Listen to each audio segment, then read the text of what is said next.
Georgia's Supreme Court upheld a decision by a lower court that disqualified Fulton County District Attorney Fani Willis from the 2020 election interference prosecution that included President Donald Trump and others as defendants.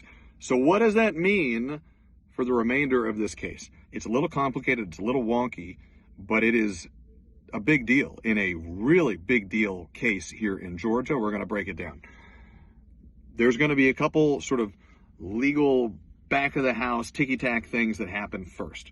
The Georgia Supreme Court issued their decision this morning, their decision to not hear an appeal of a Georgia Court of Appeals decision. What's going to happen is jurisdiction of this case is going to work its way back down through the appellate ladder. It's going to go to the Court of Appeals, and then it's going to go back to the trial court under Fulton County Judge Scott McAfee. He will then transfer formally the jurisdiction of the case to an organization called the Prosecuting Attorneys Council of Georgia. It's also known as PAC. It's a statewide organization that advocates for prosecutors. It is a professional, sort of professionalism organization, and it has some prosecuting powers under Georgia law as well. Now, once they have the jurisdiction of the case, this is according to Pete Skandalakis, who's the executive director over at PAC, they will try to find an outside attorney to take on this case.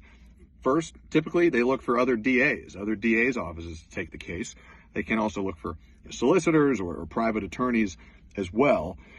But there's nothing in Georgia law that says they can unilaterally force somebody else to take on this case. And in talking to Pete Skandalakis earlier today, he was candid. He said he didn't think it was going to be easy to get somebody else to take this case on. He noted, and this is a quote, "You're looking at DAs that are carrying caseloads that we've never seen before. You're looking at some DAs' offices that are not fully staffed. And for them to take on a case of this magnitude, this high profile, and this resource intensive would be very challenging." Alternatively, Skandalakis says the Prosecuting Attorneys Council could take the case on themselves. Skandalakis didn't say they were going to do that, but he did say, this is a quote, "I think it's important that a conflict prosecutor, a neutral person, take this case and make a decision." So he's going to be looking for somebody else to take on this case. It is possible he ends up taking it for his office himself. Now, how long is it going to take? He said he expects this all to happen. He's hoping to have somebody in line to take on this case when jurisdiction transfers out of Fulton County Superior Court. Skandalakis said he expects that to happen in about 30 days. So it could be coming fast.